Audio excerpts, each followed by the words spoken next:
Origins of liberalism are very interesting. There is this missionary Hindu-phobia.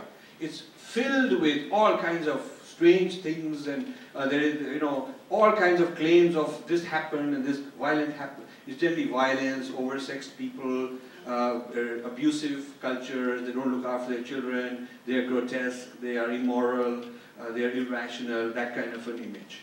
And then there is James Mill's History of India, written in a very scholarly way by a man who never visited India, never had access to the original sources, but basically secondary information from various travel diaries and various missionary accounts and, you know, indirect accounts. He compiled a 4-volume History of India, which becomes the official reading material for anybody training to go and rule over India. That becomes the Bible for India.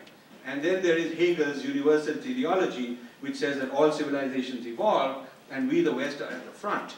And some people are further behind than others, but we are at the front, and our job is to pull them along. And there's that Native American, he actually had very racist things about Native Americans, saying that they had to die, and there's no problem, I mean, that was their fate. And blacks have to be turned into slaves because otherwise they're very dangerous. He had very racist things to say. Asians are very lucky. Asians are very lucky because they have the potential of being civilized, and we are here to do that.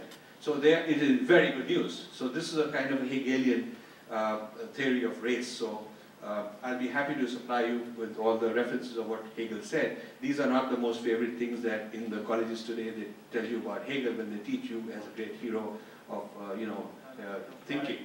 Yeah, these are not the things that I talk about, but these things exist, and there are books about it. Blacks have written books, Native Americans have written books, Chinese have written books, and we Indians need to know about all this. Yeah? Okay. Then John Locke comes up with a theory of rights, which says that all human beings should have rights except those who are unfit to apply reason, because they shouldn't have rights. And people who are unfit to apply reason are like children. So until they are fit to have reason, our duty is to raise them. And then he comes up with an education standards which says that being like an Englishman is the ideal model of what an educated person ought to look like.